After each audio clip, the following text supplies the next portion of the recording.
ফিলিস্তিনের মুসলমান মাইর খাইলে আমার আপনার শরীরে যদি ব্যথা লাগে তো বুঝতে হবে তারা আমার ভাই, যদি ব্যথা না লাগে তাহলে বুঝতে হবে আমি শুধু দাবি করছি ভাই, কিন্তু আমার দেহে আমি ব্যথা পাই নাই। রাসূল তো বলছে তোমরা এক দেহের মতো। দেহের হাতে যদি ব্যথা পান সমস্ত অঙ্গে অনুভব হয়, পায়ে ব্যথা পাইলে সমস্ত অঙ্গে অনুভব হয়, শরীরের কোথাও ব্যথা পাইলে অনুভবটা কিন্তু সব জায়গায় হয়। ফিলিস্তিনের মুসলমান মাইর যদি খায়, দেহ তো একটা, সারা পৃথিবীর মুসলমানদের, বাংলাদেশ থেকে যদি আমার আপনার কষ্ট না লাগে বুঝতে হবে আমি আপনি নামে মুসলমান, বাস্তবিক অর্থে মুনাফিক মার্কা শয়তান। নবী বলছেন শত্রুতা করবা না, হিংসা করবা না, বিদ্বেষ পোষণ করবা না, আড়ালে শত্রুতা করবা না ক্ষতি করার জন্য। এই হাদিসের এক অংশে নবী বলেন আত-তাকওয়া হাহুনা ইউশিরু ইলা সাদরিহি সালাসা মাররাত। বুকের দিকে 3 বার ইঙ্গিত করে বললেন এখানে তাকওয়া, এখানে তাকওয়া, এখানে তাকওয়া, মানে কলবে তাকওয়া। বলেন কোথায় তাকওয়া? ওই একটু বুঝেন, বলেন তাকওয়া থাকে কলবে, বলেন তাকওয়া কলবে থাকে, কলব বুকে থাকে, তাকওয়া কলবে, কলব বুকে। কলব যে বুকে, এটার দলিল কই? আল্লাহ কোরআনে বলছে ফাইন্নাহা লা তা'মাল আবসার ওয়ালাকিন তা'মাল কুলুবুল্লাতী ফিস সুদূর। হ্যাঁ, প্রকৃতপক্ষে চোখ অন্ধ হয় না, বরং বক্ষস্থিত হৃদয় অন্ধ হয়। প্রকৃতপক্ষে চোখ অন্ধ হয় না, ওই কলব অন্ধ হয় যে কলব বুকে থাকে। আল্লাহ বলছেন প্রকৃতপক্ষে চোখ অন্ধ হয় না, বরং ওই কলব অন্ধ হয় যে কলব বুকে থাকে। তাহলে তাকওয়া থাকে কলবে, কলব থাকে বুকে, তাকওয়া থাকে কলবে, কলব থাকে বুকে। হ্যাঁ, এটা কোরআনে আছে কিন্তু, ওয়ালাকিন তা'মাল কুলুবুল্লাতী ফিস সুদূর। 17 পারা হাফিজি কোরআন মাজিদ 16 নম্বর পৃষ্ঠা একদম শেষে দেখবেন। স্পেন মুসলমান 800 বছর রাজত্ব করেছে। তো সবাই আমরা এই ঘটনাগুলা শুনি, জানি যে মুসলমান এত কিছু পারার পরেও এখন কেন অধঃপতন। তো আর অনেক কারণ থাকতে পারে, আমি আপনাদের সামনে আজকে ভূমিকায় কয়েকটি কারণ পেশ করতেছি, মন দিয়ে শোনেন। আমাদের অধঃপতনের 1 নাম্বার কারণ, একদম সোজা কথা, ইসলাম থেকে সরে যাওয়া। ইসলাম থেকে সরে যাওয়া। যেমন ফেসবুকে স্ট্যাটাস দেয় মানুষ, অমুককে বয়কট করলাম, সে যদি ক্ষমা না চায় তাহলে তার নাটক আর দেখব না। তার মানে ক্ষমা চাইলে দেখবে, ক্ষমা না চাইলে তার নাটক দেখবে না। বিষয়টা কি দাঁড়াইলো? তো উনি তো ক্ষমা চাইছে, তো বাস আবার দেখা শুরু করেন। এই জন্য যে লেখালেখি করেন সেটা তো বুঝে লিখতে হবে। অমুকে ক্ষমা না চাইলে তার নাটক আর দেখব না, বিষয়টা দাঁড়াইলো কি? ক্ষমা চাইলে আবার দেখব। আপনার বলা উচিত ছিল ইউহিব্বুনা আন তাশিআল ফাহিশা ফিল্লাযীনা আমানু লাহুম আযাবুন আলীমুন ফিদ দুনিয়া ওয়াল আখিরাহ। যারা চায় মুমিনদের মাঝে অশ্লীলতা ছড়িয়ে পড়ুক, তাদের জন্য রয়েছে যন্ত্রণাদায়ক শাস্তি। ট্রান্সজেন্ডার এই মতবাদ যেমন হারাম, অশ্লীলতাও হারাম। সূরা আনআমের 151 নম্বর আয়াতে আল্লাহ বলেন ওয়ালা তাকরাবুল ফাওয়াহিশা মা যাহারা মিনহা ওয়া মা বাতান। তোমরা অশ্লীলতার কাছেও যাও না, সেটা প্রকাশ্যে হোক গোপনে হোক। সূরা আরাফের 33 নম্বর আয়াতে আল্লাহ বলেন কুল ইন্নামা হাররামা রাব্বিয়াল ফাওয়াহিশা মা যাহারা মিনহা ওয়া মা বাতান। নবী আপনি বলেন আমার রব হারাম করেছেন সমস্ত অশ্লীলতা, এটা প্রকাশ্যে হোক গোপনে হোক। তাহলে অশ্লীল কাজ কর্ম এটা প্রকাশ্যে গোপনে, এটার কাছে যাওয়াও আল্লাহ নিষেধ করেছেন। এজন্য আমরা যখন কেউ লেখালেখি করব আগে পরে ভাইবা লিখতে হবে যে আমার এই লেখার পরে আমার উপর আবার কোনো প্রশ্ন যেন না ওঠে। মুসলমান যারা আমরা, আমাদের অধঃপতনের 1 নাম্বার কারণ ইসলাম যা চায়, যা করা উচিত ছিল আমাদের, আমরা তা থেকে সরে গেছি। সূরা মুহাম্মদ 7 নম্বর আয়াতে আল্লাহ একটা মূলনীতি বলেছেন। আমরা যে ইসলামের উপর অটল থাকব, দৃঢ় থাকব, মজবুত থাকব, আমাদের যে শক্তিটা থাকবে কিভাবে, এরকম একটা মূলনীতি আল্লাহ বলে দিছে। আল্লাহ বলেন, ইয়া আইয়ুহাল্লাযীনা আমানু ইন তানসুরুল্লাহ ইয়ানসুরকুম ওয়া ইউসাব্বিত আকদামাকুম। হে ঈমানদারগণ, তোমরা যদি আল্লাহর দ্বীনকে সাহায্য করো তাহলে আল্লাহ তোমাদেরকে সাহায্য করবেন, আর তোমাদের পাসমূহ দৃঢ় রাখবেন, মজবুত রাখবেন, অটল রাখবেন।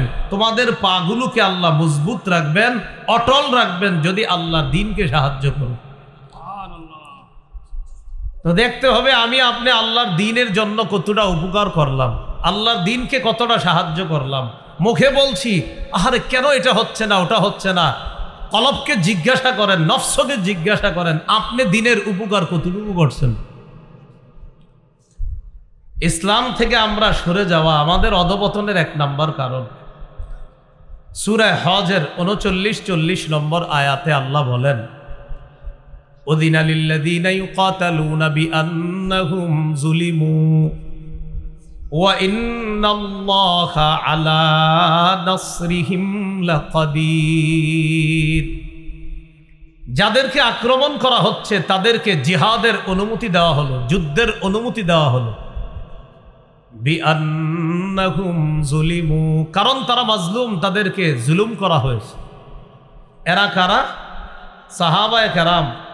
13 বছর তাদের উপর আক্রমণ করা হয়েছে। ইউকাতালুনা, যাদেরকে আক্রমণ করা হচ্ছে, এই যাদেরকে, কাদেরকে? রাসূলের এবং তার সাহাবায়ে কেরাম, তাদেরকে 13 বছর আক্রমণ করা হয়েছে। আক্রমণের পাল্টা জবাব ছিল সবর আর সংযম, আর কোনো জবাব ছিল না, শুধু ধৈর্য আর সংযম।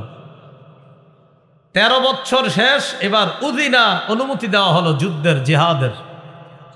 এই 13 বছর শুধু সবর আর সংযম করেছে। আল্লাহ বলেন, ওয়া ইন্নাল্লাহা আলা নাসরিহিম লাকাদির। জিহাদের অনুমতি দেওয়ার পর মুসলমানদের সংখ্যা কম থাক বেশি থাক এটা কোনো ব্যাপার না, এই মুসলমানদেরকে দিয়েই আল্লাহ তাদেরকে বিজয় দিতে সক্ষম। সূরা হজের 40 নম্বর আয়াতে আল্লাহ বলছেন, এরা কারা? যাদেরকে আক্রমণ করা হয়েছে। আল্লাযীনা উখরিজু মিন দিয়ারিহিম বিগাইরি হক ইল্লা আইয়াকুলু রাব্বুনাল্লাহ। এরা হলো তারা যাদেরকে তাদের ঘর থেকে অন্যায়ভাবে বের করে দেওয়া হয়েছে, শুধুমাত্র এই কারণে তারা বলেছে, তারা বলতো রব্বুনাল্লাহ, আমাদের রব আল্লাহ। তারা কি বলছে? আমাদের রব আল্লাহ। এটাই অপরাধ বলে সাব্যস্ত করেছে কাফেররা। তোমাদের অপরাধ, তোমাদেরকে পিটামু, মারমু। কেন? তোমরা কেন বলো আল্লাহ, এই জন্য মারে। তা আল্লাহ বলেন, ওয়ালাউলা দাফউল্লাহিন নাস বা'দাহুম বিবা'দিল লাহুদ্দিমাত সাওয়ামি'ু ওয়া বিয়া'ু ওয়া সালাওয়াতু ওয়া মাসাজিদু ইউযকারু ফীহা ইসমুল্লাহি কাসীরা।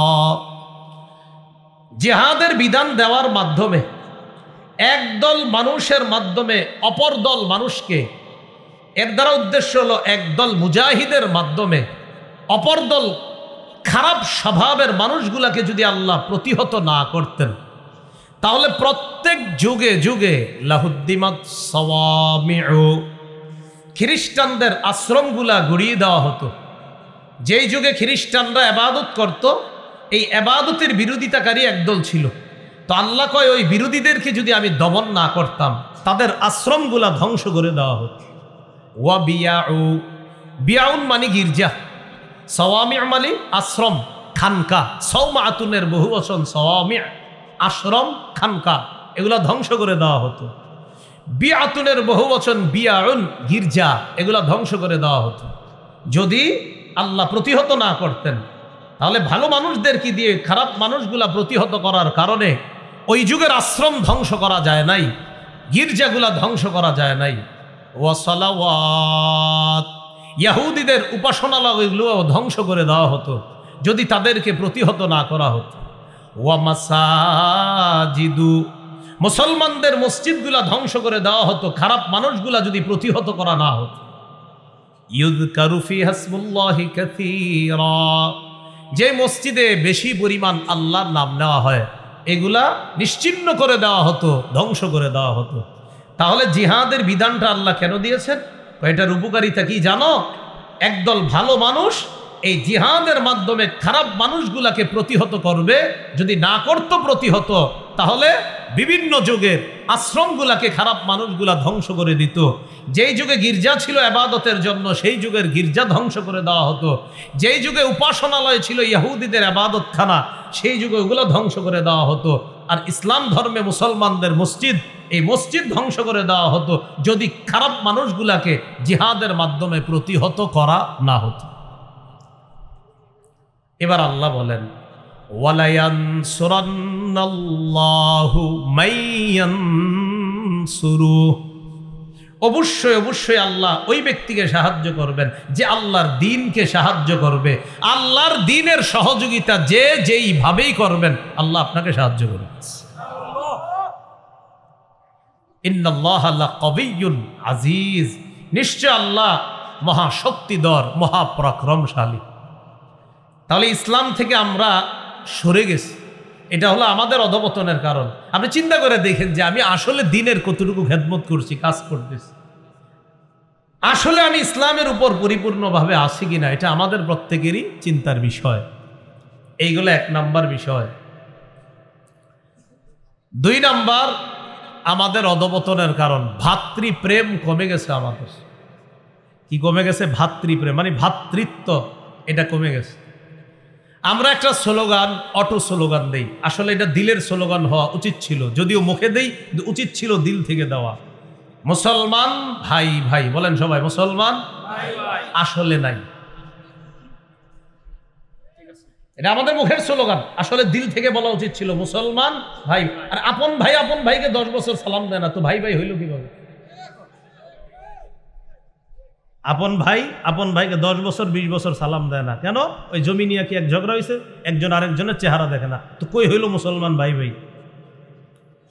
স্লোগান তো সত্যি, এটা কোরআনের শিখানো, হাদিসের শিখানো যে মুসলমান ভাই ভাই, কথা তো সত্য, কিন্তু এটা দিল থেকে কয়জন বলতে পারতেছে? আমাদের এই ভ্রাতৃত্ব কয়জনের আছে?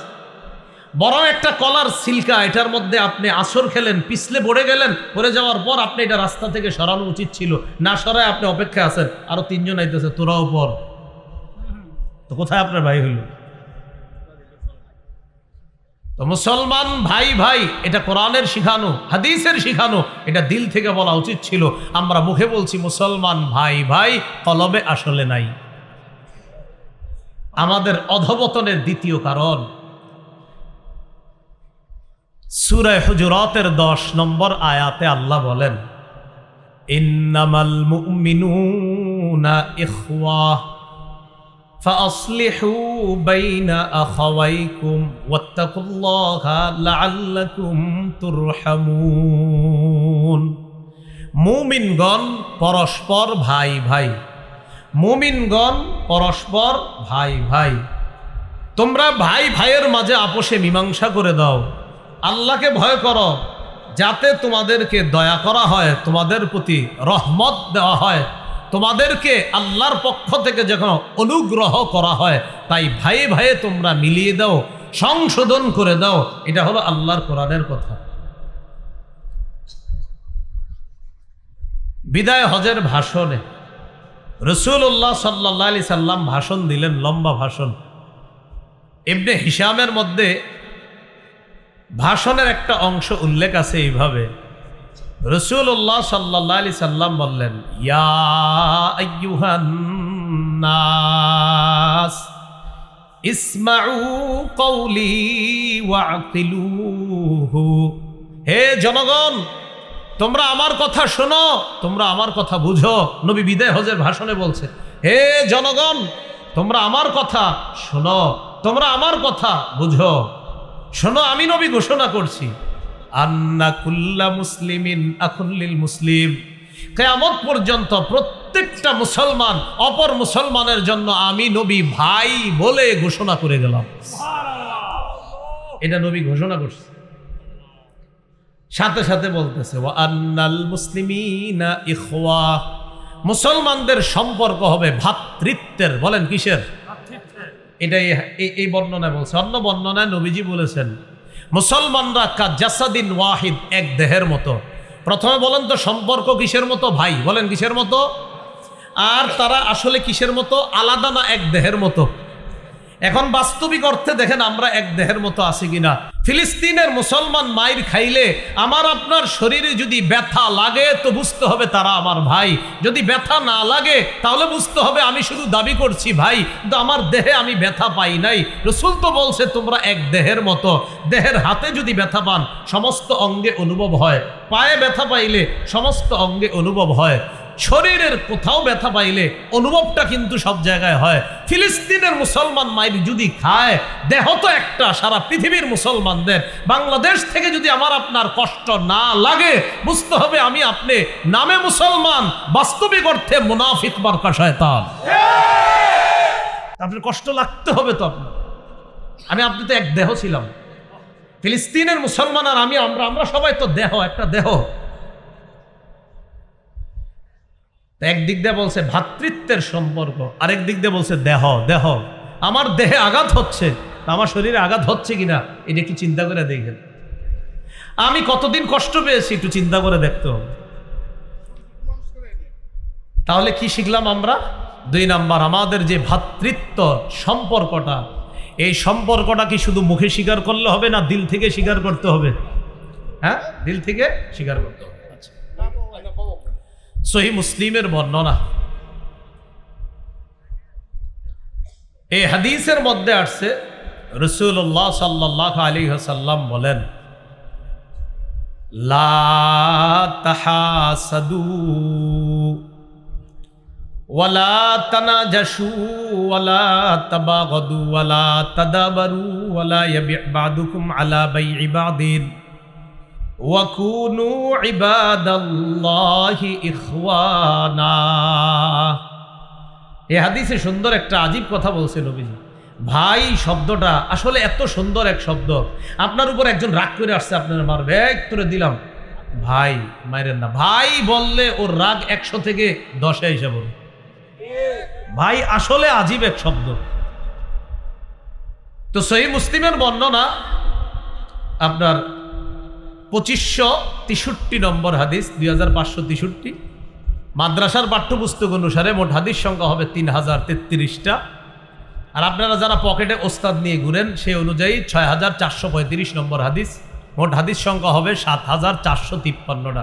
যদিও এটা বলা আমার জরুরি ছিল না, এরপরও বলে দিলাম, অনেক আবার চেক করে মিলে কিনা। যদিও এটা বলা দরকার ছিল, এটা আন্তর্জাতিকভাবে ফলো করা হয় না, যেটা পকেটে নিয়ে ঘুরেন। হ্যাঁ, এই হাদিসে রাসূলুল্লাহ সাল্লাল্লাহু আলাইহি সাল্লাম বলেন লা তাহাসাদু, তোমরা পরস্পর হিংসা করো না। ওয়ালা তানাজাশু, তোমরা পরস্পর বিদ্বেষ পোষণ করো না, ধোঁকাবাজি করো না। ওয়ালা তাবাগাদু, পরস্পর বিদ্বেষ পোষণ করো না। ওয়ালা তাদাবারু, একজন আরেকজনের ক্ষতি করার জন্য আড়ালে শত্রুতা করো না। ওয়ালা ইয়াবি' বা'দুকুম আলা বাই'i বা'দিন, একজন আরেকজনের কেনা বেচার উপর আরেকজন কেনা বেচা করবা না। ক্রয় বিক্রয় চলতেছে, এটা কত? 50, ঠিক আছে দেন। মাঝখান দিয়ে গিয়ে বললেন না আমি 60 টাকা দিব, এগুলো বলবেন না। ওয়াকুনু ইবাদাল্লাহি ইখওয়ানা, নবী বলেন হে আল্লাহর বান্দারা তোমরা সবাই ভাই ভাই হয়ে যাও। কি বললেন? তোমরা সবাই ভাই ভাই হয়ে যাও। এই কথাটা বলার পর নবী বললেন আল মুসলিমু আখুল মুসলিম, মুসলমান মুসলমানের ভাই, লা ইয়াহকিরুহু ওয়ালা ইয়াখযুলুহু, মুসলমান মুসলমানকে তুচ্ছ করবে না, অপদস্থ করবে না, লাঞ্ছিত করবে না। এরপর নবী কি সুন্দর কথা বলে দেখেন, বিহাসবি ইমরিইম মিনাশ শাররি আইয়াহকিরা আখাহুল মুসলিম, একজন মানুষ খারাপ হওয়ার জন্য এতটুকু যথেষ্ট, সে তার কোনো মুসলমান ভাইকে তুচ্ছ তাচ্ছিল্য করা। এই মেয়ে আপনাকে তুচ্ছ তাচ্ছিল্য করা এতটুকুই যথেষ্ট তার খারাপ হওয়ার জন্য। নবী বলেন কোনো মানুষ খারাপ হওয়ার জন্য এতটুকু যথেষ্ট, সে তার মুসলমান ভাইকে বলা, তুচ্ছ তাচ্ছিল্য করা, তাকে অপদস্থ লাঞ্ছিত করা, তুমি খারাপ হওয়ার জন্য এতটুকুই যথেষ্ট। এটা নবীজি বললেন। তাহলে এই হাদিসে নবী যেটা বললেন, আমাদেরকে কি হয়ে থাকতে বলছে? ভাই ভাই। বলেন কি হয়ে থাকতে বলছে? নবী বলছেন শত্রুতা করবা না, হিংসা করবা না, বিদ্বেষ পোষণ করবা না, আর আলে শত্রুতা করবা না ক্ষতি করার জন্য। এই হাদিসের এক অংশে নবী বলেন আত-তাকওয়া হাহুনা ইউশিরু ইলা সাদরিহি সালাসা মাররাত।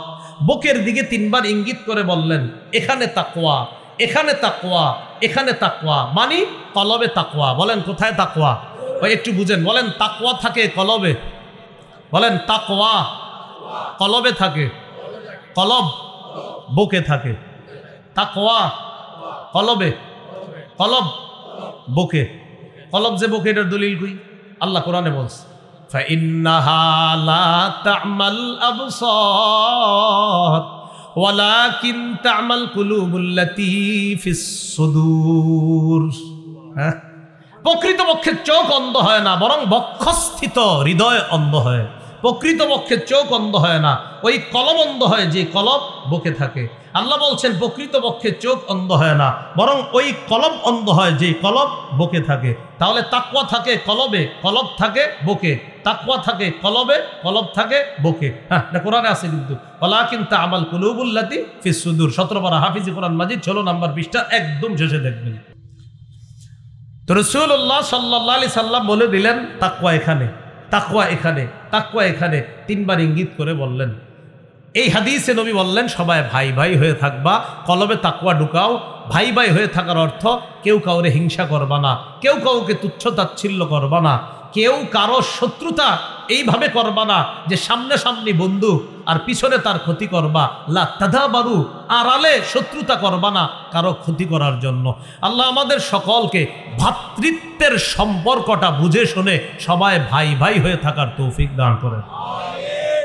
তাহলে ইসলাম থেকে আমরা 1 নাম্বার পরিপূর্ণভাবে ইসলামের উপর না থাকার কারণে আমাদের অধঃপতন। 2 নাম্বার ভ্রাতৃত্বের সম্পর্কটা আমরা শুধু মুখে বলি, আসলে দিল থেকে কতজন সম্পর্ক রাখি এটা প্রশ্ন সাপেক্ষে, এটা প্রশ্নবিদ্ধ। তাই প্রকৃত অর্থেই যেন ভাই ভাই হতে পারি, আল্লাহ তৌফিক দান করেন। রাসূলুল্লাহ সাল্লাল্লাহু আলাইহি সাল্লাম কবরস্থানে গেছে, সহিহ মুসলিমের 472 নম্বর হাদিস। আতা রাসূলুল্লাহ সাল্লাল্লাহু আলাইহি ওয়াসাল্লাম আল মাকবারা, এভাবে আসছে বর্ণনাটা। আন্না রাসূলুল্লাহ সাল্লাল্লাহু আলাইহি ওয়াসাল্লাম আতাল মাকবারা, নবী কবরস্থানে গেছেন। যাওয়ার পর বললেন আসসালামু আলাইকুম দারা কওমিম মুমিনিন ওয়া ইন্না ইনশাআল্লাহু বিকুম লাহিকুন। হে কবরবাসী মুমিনগণ, তোমাদের প্রতি শান্তি বর্ষিত হোক। নবী বললেন হে কবরবাসী মুমিনগণ, তোমাদের প্রতি শান্তি বর্ষিত হোক। অচিরেই আল্লাহ চাইলে আমরা তোমাদের সাথে সাক্ষাৎ করব। হে কবরবাসী মুমিনগণ, তোমাদের প্রতি শান্তি বর্ষিত হোক। অচিরেই আল্লাহ চাইলে তোমাদের সাথে সাক্ষাৎ করব। এটা আমার বলা উদ্দেশ্য নাই হাদিসে, মূল উদ্দেশ্যটা কোথায় দেখেন। এবার নবী হঠাৎ বলতেছে ওয়াদিতু আন্না ক্বাদ রাআইনা ইখওয়ানানা। নবী বলেন আমার মন চায় আমি যদি আমার ভাইদেরকে দেখতে পাইতাম। সবাই বলেন কাদেরকে? আবার কাদেরকে? নবী বললেন আমার মন চায় আমি যদি আমার ভাইদেরকে দেখতে পাইতাম। তো সাহাবায়ে কেরাম নবীজিরে বললেন আওয়ালাসনা ইখওয়ানাকা ইয়া রাসূলুল্লাহ, হুজুর আমরা কি আপনার ভাই না? সুবহানাল্লাহ, কি বললেন? আমরা কি আপনার ভাই না? নবীজি বললেন আনতুম আসহাবি, তোমরা আমার সাহাবী, তোমরা আমার ওয়া ইখওয়ানুনা আল্লাযীনা লাম ইয়াতু বাদু, আমার ভাই হলো তারা যারা এখনো দুনিয়াতে আসে নাই। সুবহানাল্লাহ, আমরা তারা এখনো দুনিয়াতে আসে নাই। সাহাবীরা বললেন কাইফা তাআরিফু মান লাম ইয়াতি বাদু মিন উম্মাতিকা ইয়া রাসূলুল্লাহ, হুজুর যারা এখনো আসে নাই দুনিয়াতে আপনি চিনবেন কিভাবে এরা আপনার ভাই? আপনি ঠিক আছে কিয়ামতের ময়দানেই তো দেখবেন এদেরকে, তো চিনবেন কিভাবে আপনার এরা যে আপনার ভাই? নবীজি বলেন শোনো তোমরা, আরাআইতা লাউ আন্না রাজুলান লাহু খাইলুন গুররুন মুহাজ্জালাতুন বাইনা যাহরাই খাইলিন দুহমিন বুহমিন আলা ইয়ারিফু খাইলা। রাসূলুল্লাহ সাল্লাল্লাহু আলাইহি সাল্লাম বললেন, তোমাদের কারো যদি একটা সাদা কপাল বিশিষ্ট, সাদা হাত পা বিশিষ্ট একটা ঘোড়া কালো ঘোড়ার মধ্যে থাকে, আমি আবার বলছি, নবী বললেন তোমাদের কারো একটা সাদা কপাল বিশিষ্ট, সাদা হাত পা বিশিষ্ট ঘোড়া যদি কালো ঘোড়ার মধ্যে থাকে, আলা ইয়ারিফু খাইলা, সে কি তার ঘোড়াটা চিনতে পারবে না? বলেন তো আপনারা, হাজারো কালো ঘোড়ার মধ্যে একটা সাদা কপাল বিশিষ্ট, সাদা হাত পা বিশিষ্ট ঘোড়া চেনা কি কঠিন হবে না সহজ? রাসূলুল্লাহ সাল্লাল্লাহু আলাইহি সাল্লাম বলেন, ফাইন্নাহুম ইয়াতুনা গুররাম মুহাজ্জালিনা মিনাল ওযু। আমার উম্মত যারা দুনিয়াতে ওযু করছে, ওযু করার কারণে ওযুর পানি যে অঙ্গে লাগছে, ওই অঙ্গগুলো এমনভাবে চকচক করতে থাকবে, কিয়ামতের মাঠে আমি দেখলেই চিনতে পারবো এরাই হলো আমার সেই ভাই, এরাই আমার সেই উম্মত। গুররাম মুহাজ্জালিনা মিনাল ওযু, ওযুর কারণে এইগুলা অঙ্গগুলা চকচক করবে, সবার মাঝে চেনা যাবে যে এরাই তারা। তাহলে রাসূল সাল্লাল্লাহু আলাইহি সাল্লাম এই হাদিসে ভাই বলে কত সুন্দর একটা মহব্বতের শব্দ আমাদের ব্যাপারে রাসূল সাল্লাল্লাহু আলাইহি সাল্লাম বলেছেন। তাহলে ভাই শব্দটা যে কত মহব্বতের, যেখানে রাসূল সাল্লাল্লাহু আলাইহি সাল্লাম মুখে বলতেছেন ভাই। আল্লাহ আমাদের সকলকে এই কথাটার গুরুত্ব আজকে থেকে কলবেও যেন আমরা ধারণ করতে পারি যে ভাই ভাই, এটা শুধু মুসলমান মুখে মুখে ভাই ভাই এমন না, বরং কলবে ধারণ করতে হবে যে আমরা আসলে ভাই ভাই, আমরা আসলে ভাই ভাই, আমরা এক দেহের মতো। কথাগুলা কি বুঝে আসছে সবার? আচ্ছা, আরেকটি বর্ণনা আমরা শুনি। রাসূলুল্লাহ সাল্লাল্লাহু আলাইহি সাল্লাম কবরস্থানের সামনে বসা, কবরের সামনে, একটা কবরের সামনে এক ব্যক্তির কবর খনন করা হয়েছে, তাকে কবর দেওয়া হবে। ইবনে মাজার 4195 নম্বর হাদিস। এই হাদিসের বর্ণনাকারী বারা ইবনে আযিব রাদিয়াল্লাহু তাআলা তিনি বলেন, কুন্না মা রাসূলিল্লাহি সাল্লাল্লাহু আলাইহি ওয়াসাল্লাম ফি জানাজা। আমরা রাসূলুল্লাহ সাল্লাল্লাহু আলাইহি সাল্লামের সাথে এক জানাজায় ছিলাম। তো যেই জানাজায় গিয়েছি, রাসূল সাল্লাল্লাহু আলাইহি সাল্লাম জালাসা আলা শাফিরিল কবরি, কবরের কিনারায় বসে, বসার পর ফাবাকা হাত্তা বাল্লাত তারা, কাঁদতে কাঁদতে নবীর চোখের পানিতে সামনের মাটি ভিজে গেছে। নবীজি কান্না করতেছে, মাটি ভিজে গেছে। তো অনেকক্ষণ কান্না করার পরে নবীজি সাহাবীদেরকে লক্ষ্য করে বললেন, ইয়া ইখওয়ানি লিমিসলি হাদা ফাআইদু। একটু বলেন না সবাই, আমরা একসাথে বলি, বলেন হে ভাই সব। নবীজি কি বলছে? হে ভাই সব। ওই কান্না করছে, করার পর সামনে যারা তাদেরকে বলতেছে, ও ভাই সব, এই কবরে যা আজকে যারা আমরা এখানে রাখতেছি, তোমাদের সবারও কিন্তু এই মুহূর্তটা গ্রহণ করতে হবে, তোমরা সবাই এই মুহূর্তটার জন্য প্রস্তুতি গ্রহণ করো। তো নবীজি যে এই ওয়াজটা করলেন যে তোমরা সবাই এইভাবে মাটির নিচে যাওয়ার জন্য প্রস্তুতি গ্রহণ করো, তো ওয়াজটা করার শুরুতে কি বলছে? হে, কি বলছে বলেন তো? হে ভাই সব। এই জন্য দেখবেন দাওয়াত ও তাবলীগের বয়ানের সবচেয়ে সুন্দর একটা শব্দ, ওনারা কি প্রথমে মেরে ভাই ও দোস্ত বুজুর্গ, প্রথমে কি বলে? ভাই। কি বলে বলেন তো? আসলে ভাই এটা মহব্বতের শব্দ, আসলেই মহব্বতের। তো বুঝাইতে চাইলাম আমাদের অধপতনের দ্বিতীয় কারণ ভ্রাতৃত্ব সম্পর্কটা, যেটা এটা আসলে আমাদের যেমন থাকা উচিত ছিল তেমনটা নাই। আমরা সবাই যেন ওরকম মুসলিম যারা ভাই ভাই নবী যা বুঝিয়েছেন এমন ভাই হওয়ার তৌফিক দান করে। সহিহ বুখারীর 13 নম্বর হাদিস, একদম শুরুর দিকে হাদিসটা। হাদিসের বর্ণনাকারী সাহাবী আনাস ইবনে মালিক রাদিয়াল্লাহু তাআলা তিনি বলেন, ক্বালা রাসূলুল্লাহ সাল্লাল্লাহু আলাইহি ওয়াসাল্লাম, লা ইউমিনু আহাদুকুম হাত্তা ইউহিব্বা লিনাফসিহি হাত্তা ইউহিব্বা লিআখিহি মা ইউহিব্বু লিনাফসিহি।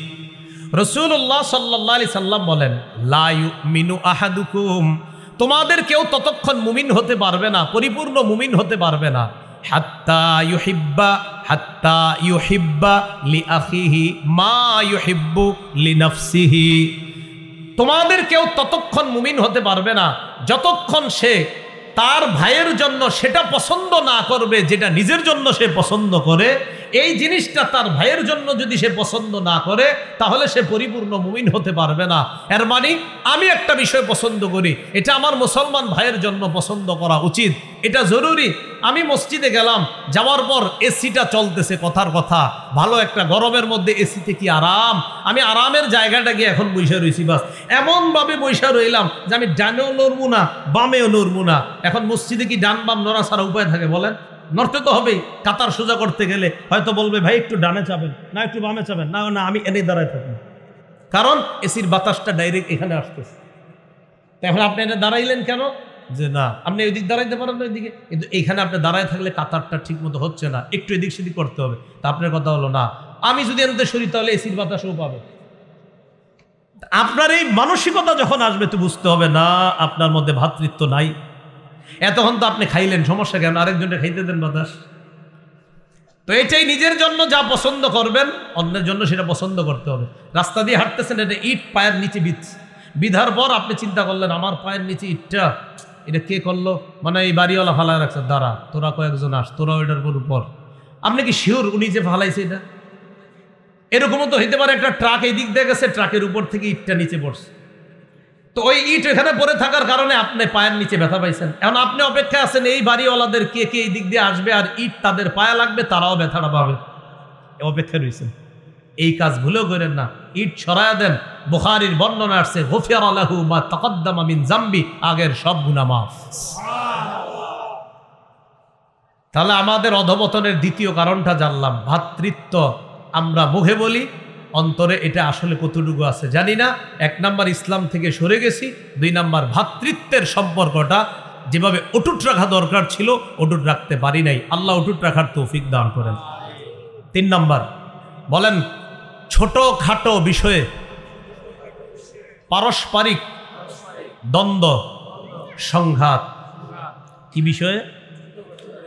আমার সাথে একটা বিষয় আগে বলেন, এরপরে বিষয়টা বলি। বলেন সুন্নত, বলেন মীমাংসিত সুন্নাহ, মুস্তাহাব, নফল, ওয়াজিব ইত্যাদি নিয়ে, বিশেষ করে মীমাংসিত কোনো সুন্নাহ নিয়ে পরস্পরে দ্বন্দ্বে জড়িয়ে ভ্রাতৃত্বের সম্পর্ক নষ্ট করব না। ছোটখাটো বিষয়ে দ্বন্দ্বে জড়িয়ে ভ্রাতৃত্বের সম্পর্ক কি করব না? নষ্ট করব। মীমাংসিত সুন্নাহ যেগুলো আছে এগুলা নিয়ে ঝগড়া না করা। মীমাংসিত সুন্নাহ নিয়ে কি না করা বলেন তো? ঝগড়া না করা। মুসলমান দেখবেন খুব সহজ সুন্দরভাবে সুখে শান্তিতে কাটাইতে থাকে, কাটাইতেছে। হঠাৎ একটা মুস্তাহাব বিষয় নিয়ে একজন বলবে আমি চ্যালেঞ্জ দিলাম, পারলে বাংলাদেশের কে আসো আমার চ্যালেঞ্জ গ্রহণ করো। আরে ভাই এগুলো কোন ধরনের কথা? হ্যাঁ, কথার কথা একটা মীমাংসিত সুন্নাহ, এই সুন্নাহর বিষয় আপনি বলে ফেললেন। এই বিষয়গুলা না বলা। যেমন জুমার নামাজের দিনে আজান কয়টা? হ্যাঁ, 2টা আজান সুন্নাহ, একটা রাসূল সাল্লাল্লাহু আলাইহি সাল্লামের আর একটা হযরত উসমান গনি রাদিয়াল্লাহু তাআলা। কথা হলো হযরত উসমান গনির সুন্নাহ কি নবীর সুন্নাহ? হ্যাঁ, উসমান গনির সুন্নাহ নবীর সুন্নাহ। কারণ নবীজি বলছে আমার সুন্নতও ধরো, খোলাফায়ে রাশেদার সুন্নতও ধরো। অতএব খোলাফায়ে রাশেদার সুন্নাহ মানাও, নবীর সুন্নাহ মানাও। এটা নিয়ে আপনি হঠাৎ বললেন না আজান একটা হবে, চ্যালেঞ্জ করলাম। চ্যালেঞ্জ করার কোনো দরকার নেই। এটা সুন্নাহ, এটা মীমাংসিত, এটা ঝগড়ার বিষয় না। এই জাতীয় কথা কেউ বললে ঝগড়ায় কানও দিবেন না, এগুলা অলরেডি মীমাংসিত হয়ে গেছে। আল্লাহ আমাদেরকে কথা বোঝার তৌফিক দান করেন। এই বিষয়গুলা নিয়ে আমরা পারস্পরিক দ্বন্দ্বে জড়িয়ে না পড়া। আল্লাহ পাক রব্বুল আলামিন বলেন ওয়াতিউল্লাহ তানাজাউ ফাতাফশালু ওয়া তাযহাবা রিহুকুম ওয়াসবিরু ইন্নাল্লাহা মা'আস সাবিরিন ওয়া আতিউল্লাহ ওয়া রাসূলাহ। আল্লাহর আনুগত্য করো, রাসূলের আনুগত্য করো। ওয়ালা তানাজাউ, পরস্পর দ্বন্দ্বে জড়িও না, পরস্পর ঝগড়া বিবাদে লিপ্ত হবা না। ফাতাফশালু, পরস্পর যদি তোমরা ঝগড়া করো, পরস্পর যদি তোমরা ঝগড়া করো, ফাতাফশালু তাহলে তোমরা সাহস হারা হয়ে যাবা। ওয়া তাযহাবা রিহুকুম, তোমাদের শক্তি আস্তে আস্তে কমে যাবে। তোমরা যদি পরস্পর ঝগড়া করো তোমরা সাহস হারা হয়ে যাবে, তোমাদের শক্তি আস্তে আস্তে কমে যাবে। ওয়াসবিরু, ধৈর্য ধারণ করো। ইন্নাল্লাহা মা'আস সাবিরিন, ধৈর্যশীলদের সাথে আল্লাহ আছে। কি বললেন? আল্লাহর আনুগত্য করো, রাসূলের আনুগত্য করো। ওয়ালা তানাজাউ, পারস্পরিক দ্বন্দ্বে জড়িয়ে পড়ো না, ঝগড়া করো না, যদি করো ফাতাফশালু, সাহস হারা হয়ে যাবা, ওয়াতাযহাবারি হুকুম, তোমাদের শক্তি হ্রাস হয়ে যাবে আস্তে আস্তে। আমরা চারজন একসাথে আছি, আমাদের বন্ধুত্বপূর্ণ সম্পর্ক, হঠাৎ ঝগড়া লাগছি, চারজন চারদিকে গেলাম, তো আমাদের শক্তি কি কমলো না বাড়লো? কমলো। এতদিন চারজনের শক্তি ছিল এক, এখন চারজন আলাদা হয়ে গেছে, তো শক্তি তো কমে গেল। তাহলে 3 নাম্বার, পারস্পরিক দ্বন্দ্ব সংঘাত, এই জড়িয়ে যাওয়া আমাদের অধঃপতনের 3 নাম্বার কারণ। আমাদের অধঃপতনের 4 নাম্বার কারণ, দুনিয়ার প্রতি আমাদের নেশা বেড়ে যাওয়া, আখেরাতের প্রতি আমাদের আগ্রহ কমে যাওয়া। দুনিয়ার নেশা বাড়া, আখেরাতের আগ্রহ কমা। আমার একটা কথা আপনারা যদি পারেন একটু মনে রাখেন, আমরা দুনিয়াতে হালাল কিছু কামাই করব, সামনে থাকবে আখেরাত। এর মানে আখেরাত সামনে রেখে দুনিয়াতে বৈধ কিছু করব, কোনো সমস্যা নাই। দুনিয়া সামনে রেখা আখেরাতের চিন্তা এটা করতে যাবেন তো দেখবেন হঠাৎ আখেরাতই বরবাদ করে দিবেন। কিভাবে? একটা ব্যক্তি আগে 5 ওয়াক্ত নামাজ পড়তো, এখন উনি খুব ব্যস্ত, 3 ওয়াক্ত বড়। কি আপনি 3 ওয়াক্ত পড়েন কেন? আর বললেন না, কর্মচারী আগে ছিল 20 জন, এখন 50 জন, সামাল দেওয়া মুশকিল হয়। ও আচ্ছা ঠিক আছে। কিছুদিন পরে উনি 4 ওয়াক্ত আর মসজিদে আসে না, 1 ওয়াক্ত আসে। ঘটনা কি? 100 জন কর্মচারী। কিছুদিন পর 5 ওয়াক্তে আসে না, ঘটনা কি? মসজিদে আসেন না কেন? হুজুর 1000 কর্মচারী সামলাইতে গিয়া নামাজে আসার আর সুযোগ পাইতেছি না। বোঝা যাচ্ছে উনি দুনিয়া কামাই করতে গিয়ে আখেরাত শেষ করে দিচ্ছে। আখেরাত সামনে থাকবে, এরপরে আপনি দুনিয়া কামাবেন। কিন্তু মুসলমানদের হালাত হয়ে গেছে এমন, দুনিয়ার প্রতি আমরা নেশায় এতটা মত্ত হয়ে গেছি, আখেরাতকে ভুলে গেলাম। এই জন্য আমাদের অধঃপতনের 4 নাম্বার কারণ। তিরমিজির বর্ণনা 2320 নম্বর হাদিস, রাসূলুল্লাহ সাল্লাল্লাহু আলাইহি সাল্লাম বলেন, লাউ কানাতিদ দুনিয়া তা'দিলু ইনদাল্লাহি জানাহা বাউদা মা সাকা কাফিরাম মিনহা শারবাতা মা। রাসূলুল্লাহ সাল্লাল্লাহু আলাইহি সাল্লাম বলেন, এই পৃথিবীর মূল্য আল্লাহর কাছে যদি মশার ডানা পরিমাণ থাকতো, এই পৃথিবীর মূল্য আল্লাহর কাছে যদি কোনো মশার ডানা পরিমাণও মূল্য যদি আল্লাহর কাছে থাকতো, আল্লাহর কাছে যদি মশার ডানা পরিমাণ ওজন থাকতো এই দুনিয়ার, তাহলে একজন কাফেরকে 1 ঢোক পানিও আল্লাহ পান করাইতেন না। এই দুনিয়া এটা মুসলমানদের জন্য না, এখানে মুসলমান পরীক্ষা দিবে, তাদের মূল সফলতার জায়গা হলো জান্নাত। তো কিন্তু আমরা কি করতেছি? আপনার আসলটারে হারা নকলটার পিছনে বেশি দৌড়াইতেছি। আল্লাহ আমাদেরকে হেফাজত। আমি কিন্তু বলি না এই দুনিয়া কামানো নিষেধ না, দুনিয়ায় বৈধ পন্থায় কামাবেন, কিন্তু আখেরাত সামনে রাখবেন। এইগুলো আমাদের অধঃপতনের 4 নাম। ইন্না লিল্লাহি ওয়া ইন্না ইলাইহি রাজিউন। আসলো না গেল? আচ্ছা আলহামদুলিল্লাহ। 5 নাম্বার, এটা একটু আমার সাথে বলতে হবে। বলেন, অধিকার আদায়ের মূল উপায় থেকে দূরে সরে যাওয়া। এবার পুরাটা বলেন, বলেন মুসলমানদের অধিকার আদায়ের মূল যে উপায়, সে উপায় থেকে দূরে সরে যাওয়া। মুসলমানদের অধিকার আদায়ের শ্রেষ্ঠ একটা উপায়ের নাম হলো জিহাদ। কি বলেন তো? কি বলেন তো? মুসলমানদের অধিকার আদায়ের শ্রেষ্ঠ একটা পদ্ধতির নাম হলো জিহাদ। এই নাম শুনলে অনেকে সাথে সাথে, এটা তো পবিত্র বিধান, এটা পবিত্র বিধান। সারা দুনিয়ার সন্ত্রাস খতম করার শ্রেষ্ঠ কোনো পদ্ধতি যদি থাকে, এটার নাম জিহাদ। জিহাদ আর সন্ত্রাস সম্পূর্ণ আলাদা। সন্ত্রাস অপবিত্র, জিহাদ পবিত্র। সন্ত্রাস সমূলে নির্মূল করার শ্রেষ্ঠ পদ্ধতির নাম পবিত্র জিহাদ।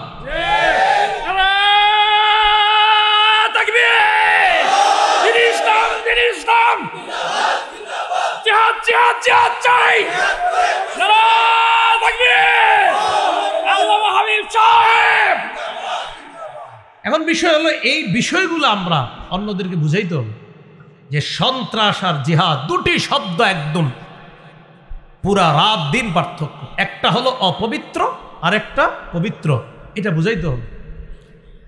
আমি কোথাও র্যাবের একটা সাইনবোর্ডের মধ্যে লেখা দেখছিলাম, জিহাদ আর সন্ত্রাস এক না। কথাটা সত্য? লেখা আছে জিহাদ আর সন্ত্রাস এক না, সত্য কথা। এখন কথা হলো এই বিষয়টা, এটা আমাদের শিখতে হবে, জানতে হবে। কিন্তু শিখবো জানবো কার কাছ থেকে? উলামায়ে কেরামের কাছ থেকে। তাদের কাছ থেকে জানার পর জিহাদের বিষয়টা প্রয়োগ। কিন্তু আপনি হঠাৎ কোনো একটা বাড়ি উড়াইয়া দিলেন, উড়াইয়া দেওয়ার পরের দিন আপনি বললেন জিহাদ, এটার নাম জিহাদ না। একটা বাড়ি আপনি উড়াইয়া দিয়েছেন, হঠাৎ রাতের বেলা গিয়ে উড়াইয়া দিয়েছেন একটা বাড়ি, উড়াইয়া দিয়ে বললেন এটা জিহাদ না। জিহাদ আলেমরা যদি বলে যে এই মুহূর্তে ওই পরিস্থিতিতে এই অবস্থায় ফরজ, তাহলে ফরজ, তখন উলামায়ে কেরামের ফতোয়ার অপেক্ষা করতে হবে।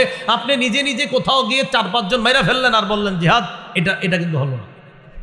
এটাও আলেমদের কাছ থেকে আপনি শিখতে হবে, কোথায় প্রয়োগ করতে হবে এটাও শিখতে হবে। কিন্তু মূল বিষয়টা এটা কিন্তু আপনার মনে রাখতে হবে, মুসলমানদের অধিকার আদায়ের শ্রেষ্ঠ একটা পদ্ধতি, এটার নাম হলো কি? জিহাদ। আল্লাহ পাক রব্বুল আলামিন যুগে যুগে মুসলমানদেরকে যে বিজয়গুলা দান করেছেন, এই বিজয়ে যদি আপনি লক্ষ্য করে দেখেন, ইতিহাস যদি তালাশ করে দেখেন, আগে আঘাত করেছে বেঈমানরা, পরে মুসলমানরা সেটাকে কি করেছে? প্রতিহত করেছে। কিন্তু আগে আঘাত তারা করেছে। এই জন্য 2টা আয়াত সারা জীবন মনে রাখবেন। সূরা তাওবা 38-39 নম্বর আয়াত, আল্লাহ পাক রব্বুল আলামিন বলেন, মা লাকুম ইযা কিলা লাকুম ফিরু ফি সাবিলিল্লাহ ইসসাকালতুম ইলাল আরদ। এ মুমিনগণ, তোমাদের হলো কি, যখন তোমাদেরকে আল্লাহর রাস্তায় জিহাদে বের হতে বলা হয় তখন তোমরা দুনিয়ার প্রতি ঝুঁকে পড়ো। আরাদিতুম বিল হায়াতিদ দুনিয়া মিনাল আখিরাহ, তোমরা কি আখিরাতের মোকাবেলায় দুনিয়া নিয়ে তোমরা উৎসাহিত, উৎফুল্ল, আনন্দিত, খুশি? ফামা মাতাউল হায়াতিদ দুনিয়া ফিল আখিরাতি ইল্লা কলিল, আখিরাতের মোকাবেলায় দুনিয়ার ভোগ বিলাস সামান্য ছাড়া আর কিছুই না। আখিরাতের মোকাবেলায় দুনিয়ার ভোগ বিলাস সামান্য ছাড়া আর কিছুই না। এরপরে আল্লাহ বলে ইল্লা তানফিরু, যদি তোমরা জিহাদে বের না হও, যুদ্ধে বের না হও, যদি তোমরা যুদ্ধে জিহাদে যেতে রাজি না হও, এটাকে যদি অস্বীকার করো, ইউআযিবকুম আযাবান আলীমা, তিনি তোমাদেরকে কঠিন শাস্তি দিবে।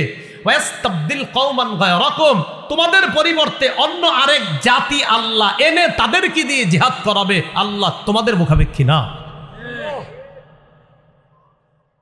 এই হলো আপনার 5 নাম্বার, আমাদের অধিকার আদায়ের যে নিয়ম, এটা আমরা ভুলে গেছি। তাই প্রিয় ভাইয়ারা, অনেক মানুষ এখানে আসছেন, এটা প্রত্যেকে বুঝাইবেন পার্সোনালি সবাই, শোনো, সন্ত্রাস জিহাদ সম্পূর্ণ আলাদা। সন্ত্রাস অপবিত্র, সন্ত্রাস খারাপ জিনিস, সন্ত্রাস অশান্তি, সন্ত্রাস চারদিকে অন্যায়, অবিচার, জুলুম, নির্যাতন, এগুলো হলো সন্ত্রাস। আর এগুলো যদি দুনিয়া থেকে সমূলে খতম করতে চাও, অশ্লীলতা, বেহায়াপনা, নোংরামি, হিংসা, বিদ্বেষ, পরশ্রীকাতরতার জয় জয়কর অবস্থা যখন হবে, অশান্তি পৃথিবীতে যখন বিরাজ করবে, সন্ত্রাসবাদ যখন সারা পৃথিবীতে মাথাচাড়া দিয়ে উঠবে, তখন অন্যকে বুঝাবেন এগুলো হলো অপবিত্রতা। আর এই অপবিত্রতা দূর করার শ্রেষ্ঠ পদ্ধতির নাম এটা হলো জিহাদ।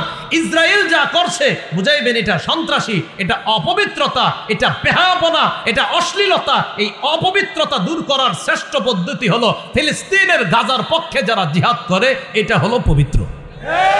এটা বুঝাইতে হবে আপনার, তাহলে ঠিক বললে কিন্তু হবে না, এটা বুঝাইতে হবে। আর দাওয়াত দিবেন নি না, আপনারা তো এইখান থেকে যাই আরেকজনকে বুঝাবেন না। আমাদের দেশের অনেকে বিষয়টা মানে আপনি জিহাদ বললে উনি মনে করে কি, হুজুর জিহাদ মানে কি, ইন্না লিল্লাহি ওয়া ইন্না ইলাইহি রাজিউন মানে কি? না, আপনি বুঝাইতে হবে। তুই দেখেন, আবু জাহেল সন্ত্রাসগিরি করছে, এটা বুঝাইতে হবে আপনার। ফেরাউন সন্ত্রাসগিরি করছে, নমরুদ সন্ত্রাসগিরি করছে, বলবেন যে আগে নমরুদ ফাইজলামি করছে, ফেরাউন সন্ত্রাসগিরি করছে, মুসা নবী সহ্য করছে, আবু জাহেল সন্ত্রাসগিরি করছে, মুহাম্মদ সাল্লাল্লাহু আলাইহি সাল্লাম সহ্য করছে। এইভাবে বুঝাবেন। লম্বা সময় সহ্য করার পর আল্লাহ বলছে আর কত, এবার প্রতিহত করেন। এভাবে আপনি বুঝাইতে হবে। তা আমাদের সমস্যাটা হলো আমরা আরেকজনকে যেটু ঠান্ডা মাথায় বুঝাবো, এই কাজটা কেউ করি না। এখান থেকে উঠে আপনি একজনের সাথে হইতে পারে ঝগড়া লাগাই দিবেন, বুঝোস কারে কয় না, এভাবে না, সুন্দরভাবে আপনি বুঝাইতে হবে। ভাইজান, আবু জাহেল যে নবীর অত্যাচার করছে এগুলো আপনি মানেন না? তখন বললো হ্যাঁ ঠিকই তো, আবু জাহেল আমার নবীর যে কষ্ট দিছে। তখন এই সুন্দরভাবে বুঝাইবেন, এই যে আবু জাহেল কষ্ট দিছে, এই সন্ত্রাসগিরি করছে, নবী কাবা চত্বরে নামাজ পড়তেছে, উকবা ইবনে আবি মুআইদ নবীর গলায় চাদর পেঁচায় নবীর হত্যা করতে চেষ্টা করছে, জানেন? তখন বুঝানো পড়বো, তাই তো আমার নবীর এভাবে কষ্ট দাও, এটা তো অন্যায়, এটা তো খারাপ, এটা তো সন্ত্রাসগিরি। তখন আপনি বলবেন এইগুলা নির্মূল করার জন্য আল্লাহ বিধান দিছে জিহাদ। তখন বলে ও আচ্ছা এটার নাম জিহাদ, এটা বুঝাইতে হবে। তা আমরা যে কথাগুলা বুঝলাম, আমাদের অধিকার আদায়ের বিষয়গুলা, এগুলো আমাদের জানতে হবে, বুঝতে হবে, আমাদের প্রজন্মকে এটার সঠিক ধারণা দিতে হবে। 6 নাম্বার, বলেন আমার সাথে, আদর্শ যোগ্য নেতৃত্বের অভাব। আমরা নেতৃত্ব শূন্যতায় ভুগতেছি। শুধু আমাদের ছাত্র ভাইদের দেশ ছাড়া, আমাদের ছাত্র ভাইদের দেশ ছাড়া আর যত মুসলিম নেতৃত্বে যারা আছে আপনার, বিশেষ করে যাদের ভূমিকা রাখা উচিত ছিল এই ফিলিস্তিন ইস্যুতে, আপনার আরব জাহানের সহ আপনার যত প্রায় মুসলিম নেতৃত্বদেরকে দেখবেন, তাদের কথা এক এক সময় এক এক রকম, কেমন যেন মুনাফিকি আচরণ বারবার প্রকাশ পায়। এই একটা সংকটে আমরা ভুগতেছি। এটা আমাদের অধপতনের 6 নম্বর কারণ। অথচ উচিত ছিল তাদের 4টা কাজ বাস্তবায়নে কঠিন গুরুত্ব দেওয়া, যেটা সূরা হজের 41 নম্বর আয়াতে আল্লাহ বলছে ইসলামী রাষ্ট্র ব্যবস্থার মৌলিক প্রধান কাজ হবে 4টা। আল্লাযীনা ইম্মাক্কান্নাহুম ফিল আরদি আকামুস সালাহ ওয়া আতাউয যাকাহ ওয়া আমারু বিল মা'রুফ ওয়া নাহাউ আনিল মুনকার। আমি যাদেরকে পৃথিবীতে ক্ষমতা দেই, আমি যাদেরকে ক্ষমতায় বসাই, তাদের মূল কাজ হবে 4টা। 1 নাম্বার, তারা সালাত কায়েম করবে, নামাজ কায়েম করবে, নামাজ প্রতিষ্ঠিত করবে। 2 নাম্বার, ও আতাউয যাকাহ, যাকাত আদায় করবে। কয়টা মুসলমান দেশে বলেন পরিপূর্ণভাবে যাকাত আদায় হচ্ছে? তো আল্লাহ তো লক্ষ্য তো বলে দিছে, উদ্দেশ্য তো বলে দিছে। মুসলিম কান্ট্রি মাশাআল্লাহ এখন শুধু আফগানিস্তান ছাড়া আর বলেন সারা পৃথিবী কোথায় একদম পরিপূর্ণ সবাই সালাত আদায় করে? তো 1 নাম্বার আকামুস সালাহ, নামাজ কায়েম করবে। 2 নাম্বার আতাউয যাকাহ। 3 নাম্বার, ও আমারু বিল মা'রুফ, নেক কাজের আদেশ করবে। 4 নাম্বার, ওয়া নাহাউ আনিল মুনকার, অসৎ কাজ থেকে নিষেধ করবে। ইসলাম যে শান্তি, সেটা কিন্তু আফগানিস্তান সারা পৃথিবী দিয়ে দেখাই দিতেছে। এবং যারা তাদের থেকে মুখ সরায় নিছিল, বলছিল না সমর্থন দিই না, এখন এরাও সমর্থন দিতে চাইতেছে। আফগানিস্তান গনেও নাই, আপনি না দিলে কি সমর্থন আমারে? এখন তারা বুঝিয়ে দিতেছে অর্থনীতি এটাও আমরা তুম করে শিখাবো, বুঝাইতেছে। এরপরে পানি ব্যবস্থা আমগরে আটকাইবা, এটাও তুম করে আমরা বুঝাবো। রাষ্ট্র ব্যবস্থা আমাদেরকে আটকাই দিবা, এরা বুঝাইতেছে না আরে তুম করে আমরা শিখাবো রাষ্ট্র ব্যবস্থা কারে কয়। অর্থনীতিতে আমাদেরকে আটকাইবা না, অর্থনীতি কারে কয় তো আমরা তোমাদেরকে শিখাবো। আরে মুসলমান তো এমনই ছিল, সারা পৃথিবীকে মুসলমান শিখাবে, মুসলমান অন্যর কাছ থেকে ধার করে শিখতে হবে না, শিখাই দিতেছে, সারা পৃথিবীতে শিখাই দিতেছে। যারা যদি বিরোধিতা করছে না, এরা কয় না এদের কাজ তো অনেক হয়। এখন আস্তে আস্তে কয়েকদিন পরে বলবে জি আপনারাই সেরা, তো সেরাদেরকে সেরা বলবে না কি বলবে? এই জন্য এগুলো ভাবনার বিষয়, এখনো ভাবনার বিষয়। আসলে ইসলাম শান্তি, ইসলাম আসলেই শান্তি। ইসলাম প্রতিষ্ঠিত হলে সব ধর্মের মানুষ শান্তিতে থাকবে। তো 4টা কাজ, নামাজ কায়েম করা, যাকাত প্রতিষ্ঠিত করা, আদায় করা। 3 নাম্বার, নেক কাজের আদেশ করা, অসৎ কাজের নিষেধ করা। এমন একটা যোগ্য নেতৃত্ব আমরা খুঁজতেছি। এ হলো 6 নাম্বার। 7 নাম্বার, আমাদের অধপতনের কারণ শত্রুকে বন্ধু বানানো। হ্যাঁ, কি বানানো? একটু সবাই আমার দিকে তাকান, দেখেন না, শোনেন, আল্লাহ বইলা দিছে, শোনো ওমকে তোমার শত্রু বইলা দিছে, একদম চিহ্নিত করছে, ওমকে তোমার শত্রু, ওমকে তোমার শত্রু চিহ্নিত করে দিছে। একটা যদি এরকম হইতো যে আল্লাহ বইলা দেয় নাই, কে বইলা দিছে ওমকে, তো এরপর আমি বলতেছি না হ্যাঁ আমার বন্ধু, তো লাভ হইব কি? আল্লাহ বইলা দিছে ওমকে শত্রু, আমি বলতেছি না বন্ধু, তো কি হইল? সূরা মাইদার 51 নম্বর আয়াতে আল্লাহ বলেন, ইয়া আইয়ুহাল্লাযীনা আমানু লা তাত্তাখিযুল ইয়াহুদা ওয়ান নাসারা আউলিয়া। হে ঈমানদারগণ, তোমরা ইহুদি খ্রিস্টানদেরকে অভিভাবক রূপে গ্রহণ করবা না, বন্ধু রূপে গ্রহণ করবা না। অভিভাবক রূপে বললে চমৎকার ব্যাখ্যা হয়। ইহুদি খ্রিস্টানদেরকে যদি অভিভাবক বানাও, এরা অভিভাবক সাইজা তোমাদের উপরে যত আকাম আছে সব চাপাবে। অভিভাবক বানাও, কি বানাও? অভিভাবক। দেখবেন আমার একটা আলোচনা আছে রমজানের আগে, যে ওই যে ইয়া নিয়ে আপনার কি জানি গেল 31st নাইট, এটারে কেন্দ্র করে একটা আলোচনা করেছিলাম যে এদেরকে অভিভাবক বানাইলে আমাদের ক্ষতি কি কি, সেখানে 10টা আলোচনা করেছিলাম। সম্ভবত আপনাদের কিশোরগঞ্জের কোথাও বয়ানটা করেছি, এটা দেখছে অনেকে, আলোচনাটা আছে। তো ওখানে আলোচনা করেছিলাম এদেরকে বন্ধু বানানোর আমাদের কি কি ক্ষতি, একদম কোরআন সুন্নাহ থেকে প্রমাণ করেছি যে আমাদের এই ক্ষতি আমাদের উপর চাপাই দিছে না করিমগঞ্জ। আচ্ছা, তো এই হলো আপনার 7 নাম্বার, যাদেরকে শত্রু হিসাবে চিনাই দিছে আল্লাহ, আমরা কই বন্ধু। বলেন আটো সাটো ছোটখাটো পোশাক পরা এগুলাই মুসলিম মেয়েদের কালচার? যারা বন্ধু বানাইছেন হেরা চাপাই দিচ্ছেন না, ওইগুলো পরো, পইরা বলবা এটা আমার ব্যক্তি স্বাধীনতা, শিখাই দিচ্ছে। আপনি হাঁটুর উপরে প্যান্ট পরবেন, প্যান্ট পরার পর রাস্তায় হাঁটবেন, আপনি ইমাম সাহেব বলবে হে মিয়া তোমার বয়স 25 বছর, এটা কি পড়ছো? হুজুর এটা আমার ব্যক্তি স্বাধীনতা। এটা কে শিখাইছে? বন্ধুরা শিখাই দিছে। কিছু কইলেই কইবা ব্যক্তি স্বাধীনতা। আল্লাহ আমাদেরকে বোঝার তৌফিক দান করেন। তাহলে 7 নাম্বার, শত্রুকে বন্ধু বানাইছে, অধপতনের। এগুলো 7 নাম্বার কারণ। আমাদের অধপতনের 8 নাম্বার কারণ, যথাযথ মুসলমানদের একটা যথাযথ সুরা ব্যবস্থা না থাকা। সুরা ব্যবস্থা, যারা পরামর্শ করে আমাদেরকে কিছু বলবে আর আমরা এটা সবাই মেনে নিব, এই জাতীয় একটা শূন্যতায় আমরা ভুগতেছি। আমরা মাঝে মাঝে অপেক্ষা করি, এই মনে হয় মুসলমানরা একসাথে হয়ে ফিলিস্তিনের ব্যাপারটা সমাধান করবে, 3 দিন পরে দেখি না ওই জায়গায় কোনো ঘাপলা ছিল। হ্যাঁ, মানে এই সমাধান হয়ে হয়ে গেছে মনে হয় না, পরে চিন্তা করে দিন না উদয় এনে ঘটনা অন্য কিছু ঘটে গেছে। এই যে সুরা ব্যবস্থা যথাযথ, এটা আমাদের নাই। সূরা আলী ইমরানের 159 নম্বর আয়াতে আল্লাহ বলছেন শাবিরহুম ফিল আমর, তাদের সাথে মাশওয়ারা করে কাজ করবেন। এটা ইসলামী রাষ্ট্র ব্যবস্থা হলে ওই ব্যবস্থাগুলো খুব সুন্দর হয়। এই হলো আমাদের অধপতনের 8টি কারণ বললাম, যেটা বললাম। এবার আসেন সূরা হুজুরাতের 2 নম্বর আয়াত, যেটা শুরুতে বলেছিলাম, নবীর আওয়াজের উপর নিজেদের আওয়াজ উঁচু করবা না, জোর গলায় কথা বলবা না। কেন? এতে তোমাদের আমল নামা বরবাদ হয়ে যেতে পারে। তোমাদের আমল নামা কি হয়ে যেতে পারে একটু বুঝেন। এই আয়াত দ্বারা বোঝা যায় নবীর সাথে বেয়াদবি করলে আমল নামা বরবাদ। নবীর সাথে কি করলে? এই যুগে কি নবীজি আছে? এই যুগে নবীর সাথে বেয়াদবি কি? কেউ যদি এই যুগে বলে আমি নবী, কেউ তো কাফের, তো কাফের, সে হলো ইন্টারন্যাশনাল বেয়াদব মার্কা কাফের। বেয়াদব কাফেরও, আরো যত খারাপ ইয়া লাগানো যায়। রাসূল সাল্লাল্লাহু আলাইহি সাল্লামের যদি কেউ ব্যঙ্গ করে, উল্টাপাল্টা কিছু আট করে এটা ব্যঙ্গ করে, এটা বেয়াদবি। একটু শোনেন না, ঠিক কোয়েন, সমস্যা নাই, কিন্তু বুঝা বুঝতে হবে। কিন্তু যারা নবীর ব্যাপারে উল্টাপাল্টা করে এটা বেয়াদবি। কিন্তু এখন যেই জায়গাটায় ঠিক করা দরকার সেটা হলো এই অংশে। দেখেন, এই বেয়াদবিকে যারা সমর্থন করবে, যদিও সে মুসলমান হয়, সেও বেয়াদব।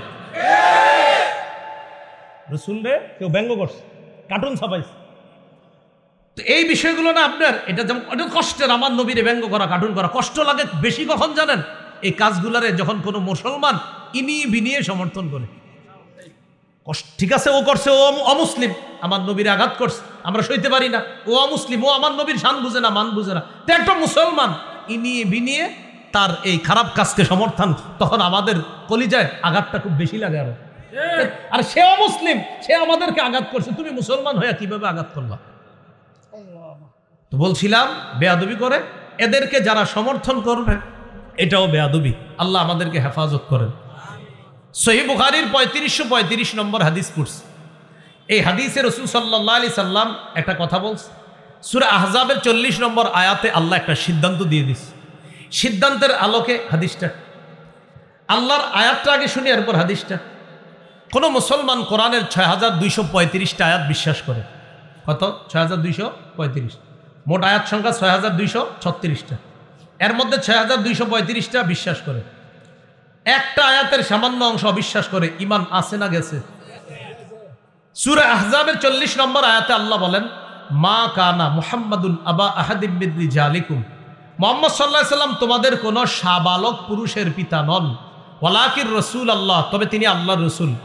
এতটুকু বিশ্বাস করে। ওয়া খাতামান নাবিয়্যিন, এবং শেষ নবী।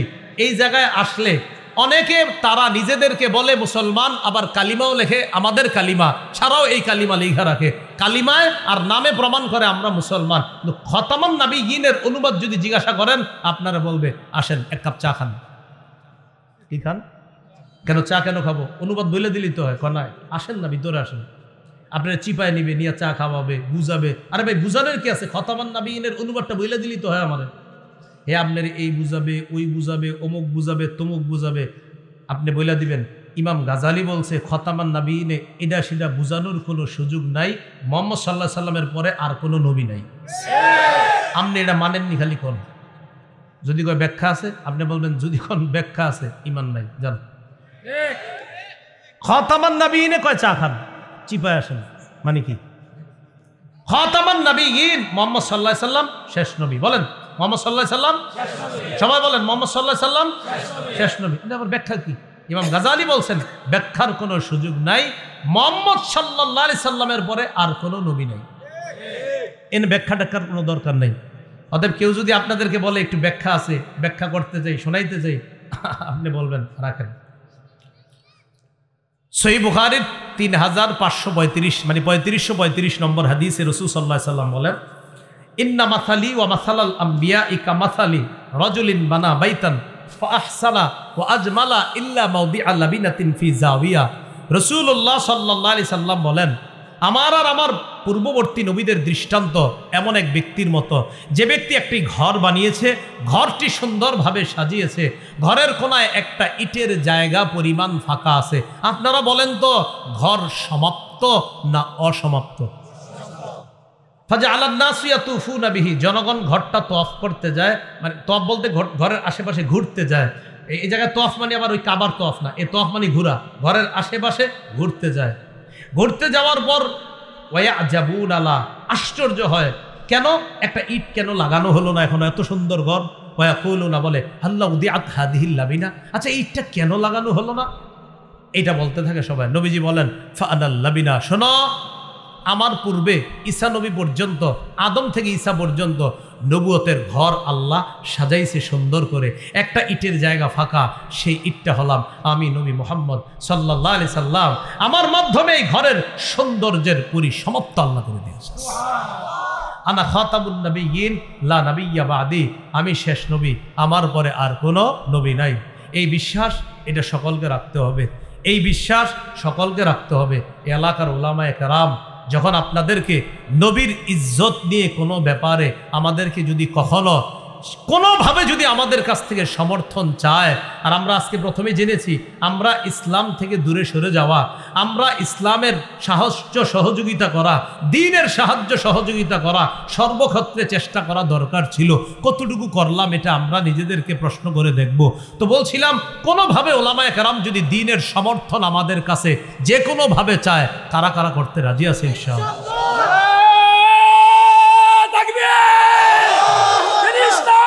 ইসলাম